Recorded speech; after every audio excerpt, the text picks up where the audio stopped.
Who's ready for more Crash? It's always who's ready. It's never how's ready. I didn't realize how rude I was being. You know what? We're back. How's ready for Crash? I'm as good as ready's for Crash. This is a stupid bit. This is such a stupid bit. How else do we get in the mood for Crash Bandicoot? That's such a good point. We're 50% through the game. Only so much more game left. I assume that was 50% of the collectibles. Yeah, it is. Which, you've missed a lot of them, so that... Well, overall, my point is, okay. I know, yeah, I've collected quite a lot of them, but you always have to replay the levels you never got every box for. Yeah, which you're not gonna do because who's got that kind of time? We don't need to 100% games. In fact, I agree. I don't think we've done that. I kind of enjoy just doing a series. Well, I mean, there are some series where we've gone out of our way to do extra stuff. Well, yeah, but like not 100%. But think about how many games we could get by not focusing on that extra stuff very much. I think Kingdom Hearts still would have taken 3 months. I got to be honest. Well, that's just due to our poor scheduling, honestly. Which we're gonna be better about. Yes, that's what season 1.5 is about. Yes, that's the biggest change. Also, our mic. Hopefully, our audio qualities will be the same. So it doesn't feel like watching two different shows. Yes. Here we go. Oh, I think the audio. Oh, it's a Discord call. Whoa, that's crazy. I didn't start a call. I think it's just synced up with my computer, I guess. Oh, okay. Do me a solid. Blur that out. Yeah, I was going to. Thank y'all. Welcome. Okay. Here's the big scary moment. Oh, this is the part where you died like several times. Yep. Don't worry, I got it this time. Are you gonna play the DLC level? I can. It's really long and not that fun. Isn't it like really hard? Yeah. It's kind of like Celeste, chapter 9, which we didn't do because it was added later on, and it's just really long and difficult, but it's not necessary. Yeah, I mean, it probably would have been easy. I mean, you breezed through that game, even though it was your first try. No, I've never...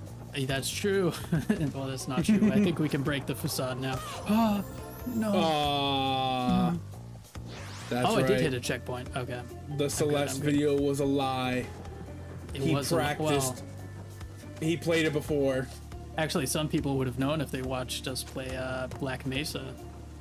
Well, that's right. We did discuss that all the way back then. That was in the early days of Groovcore, you know? That was before we hit the coveted double digits of subscribers. That's true. It was so far ago. What was I saying? I know. Oh, I've never beaten Celeste level 9. Oh, why not? Because it's really long, and I got like halfway through it after, I think, like 2 hours of practice, and I'm like, I'm done. Because it's so I mean, that's long. fair. It was really cool, though. I really need to sit down and like actually play Celeste. It looks fun, and I'd also like to actually experience the story. Yeah. I couldn't read any of it. Well, why not? You had it in Japanese. I read it for you. Not most of it you didn't read, and I'm pretty sure the parts you did read, you read in Japanese. I did. It's completely true. Well, I translated 3 words. So Which it's not words that were crazy. Celeste Mountain. Wow. You really cleared that up for me. Thanks, buddy. I do like a good precision platformer or like a skill platformer game like Crash Bandicoot. Yeah. They're fun. I enjoy them. One of these days I'll sit down and play it. Maybe I'll pick it up for my Nintendo Switch 2. Ooh. If you wanted. I'm so sad. They're doing this really stupid thing with the Switch 2. The game key cards. Have you heard about these? Is that where you oh, is that where you have the game, but it's like the digital version, but it still like shows it as a card or whatever?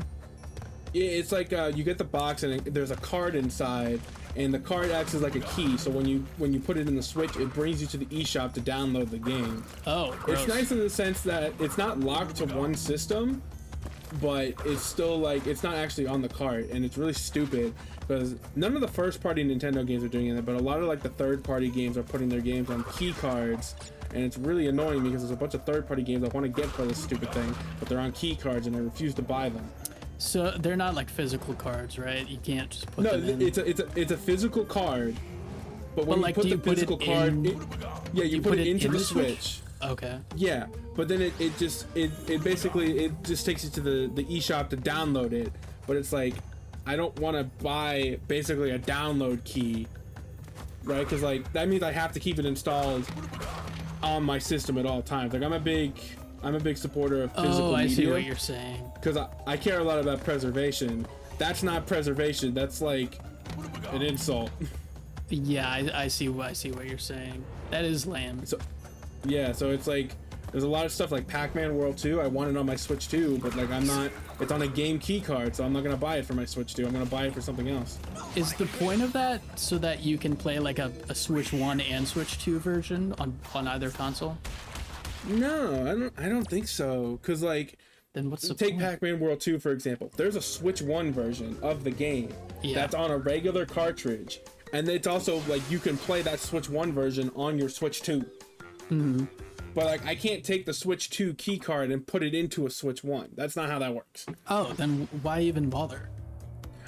My guess is because it's cheaper, because like the Switch 2 cartridges, they only come in one size. It's 64 gigs, so I imagine they're expensive to produce, so I imagine it's just like way cheaper for third-party publishers to do it this way. Why can't they just publish wait, but if it's for a Switch 1 game, why can't they just release the Switch 1 cartridges for it? Well, the Switch 1 version is on a Switch 1 cart. It's the Switch 2 version that's not on a regular cart. But can't you just take a Switch 1 cart and put it into a Switch 2? Well, yeah, but it's like it won't be as nice. It's like the Switch 1 version will be made to be optimized to, 2-decade-old hardware, while the Switch 2 version, it's probably going to look a lot prettier because it's, well, it's optimized for the newer hardware.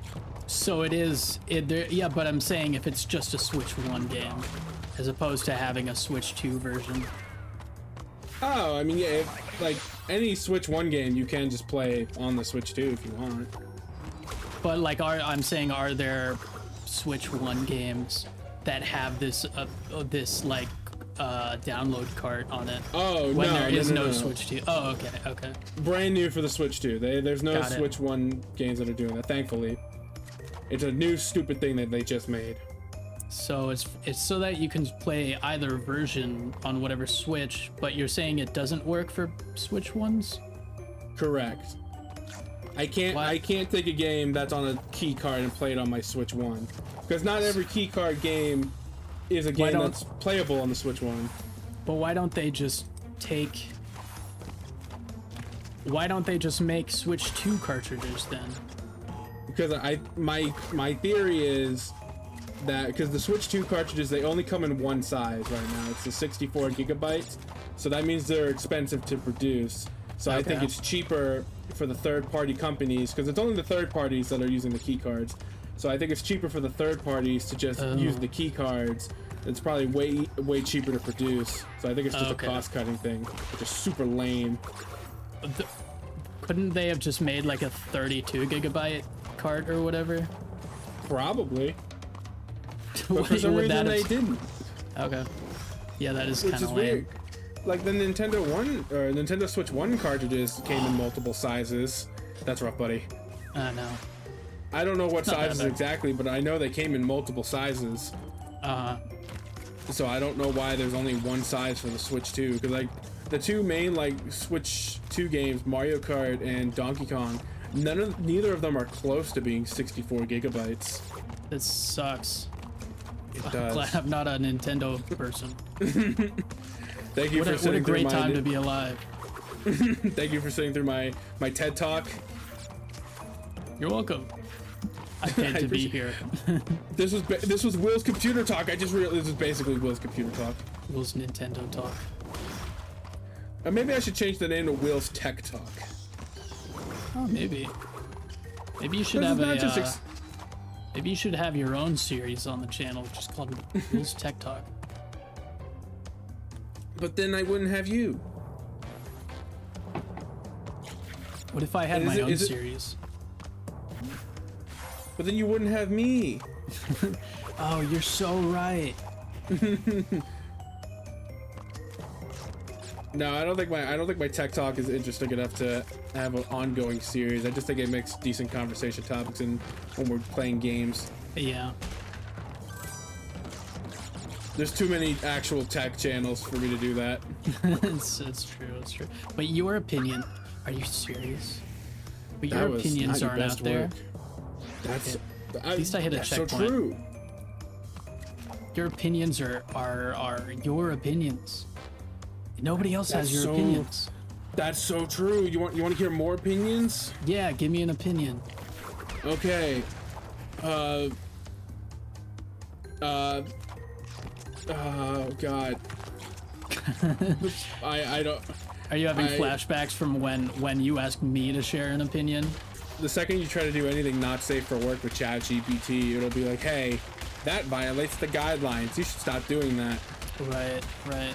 Sometimes it's funny though, like there's nothing, like the prompt is like not inappropriate. It's just like generate me a script for whatever, and then it'll go like halfway through it and then cut off mid-sentence. Like my guidelines won't let me talk about that. I love it when it does that. Like it seems completely normal, and then it's already generated half of it, but then it just quits halfway through. It's like, now you can't look at that anymore. And then you respond with yes you can. And then it'll do it half the time. And then it'll do it. Yeah.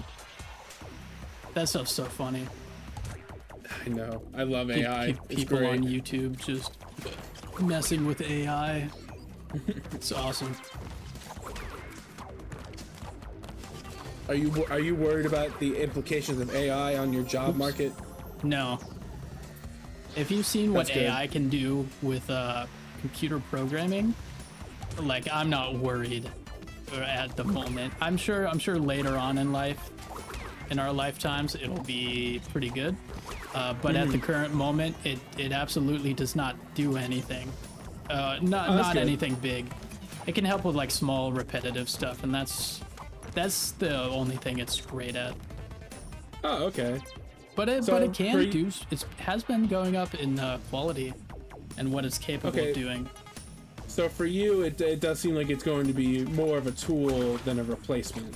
Yeah, like I can't imagine having it generate like HTML, CSS, and JavaScript in like an intricate way anytime soon.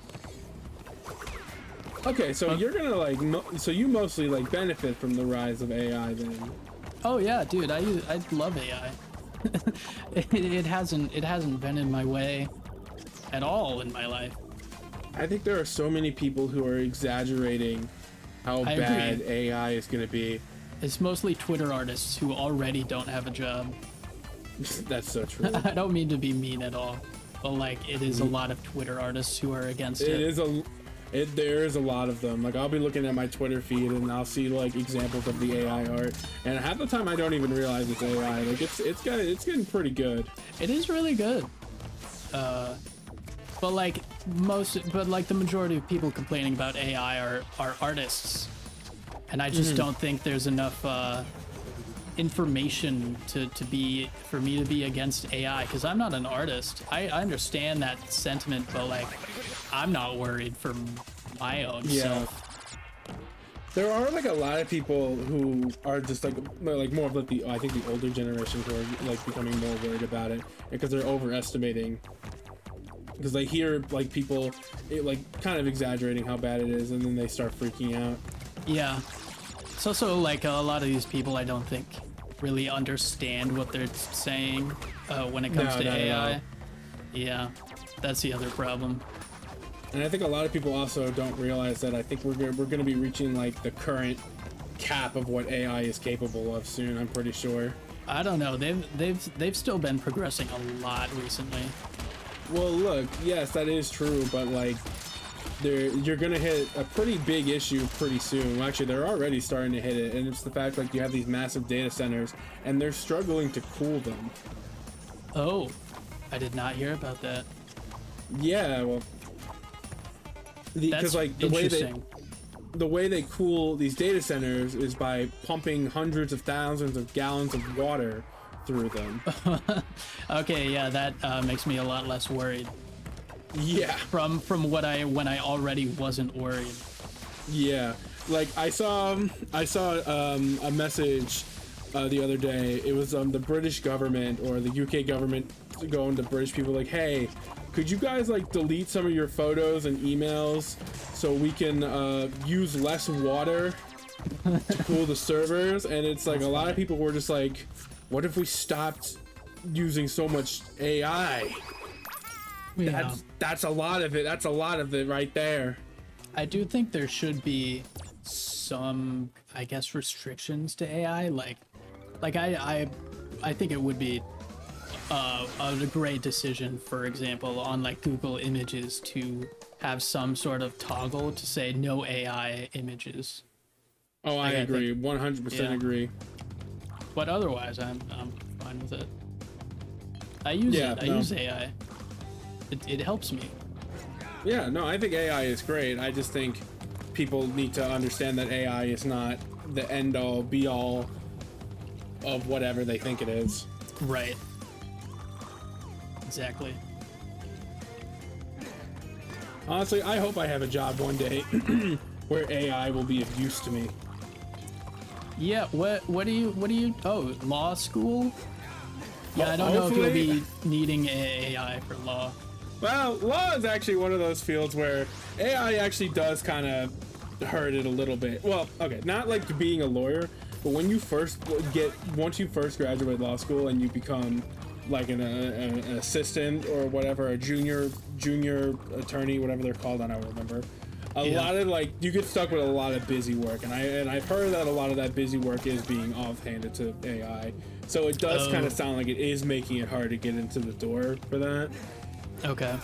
But in that case, so I think just make it easier. Like, is that making it so that there's less need for lawyers, or is that less need for like those lower entry level positions? Oh, so I see. So like getting saying. into like a big law firm, I think is harder. But like becoming a lawyer itself, there's always going to be a need. Like if you want to, you can always suck it up and go work in the public sector for a little bit and make no money, but you'll get that experience. Right. Ugh. Like I think it does, it does make things more difficult, but I don't think it's like it's stealing a majority. Is he the Hulk? Oh yeah, he hulked out. Sometimes it thinks it's right, and you have to tell it why it's wrong before it AI usually out. thinks it's right. To be fair, AI doesn't believe it's wrong ever. Oh no, you have to tell it it's wrong. Yeah, and then you tell it it's wrong. It's like, what? I'm wrong. What? Yeah, but the only way you can tell it it's wrong is if you know how to do it right. So yeah, so like at that point, just do it. Exactly. But I guess it's easier to proofread something than to type it out, I guess, but yeah, no, it's true. Also, like unless you're super specific the first time, like it's gonna get a lot of details, or it's gonna decide on a lot of details, and if you don't want most of those details, then it's not even worth generating the initial response almost.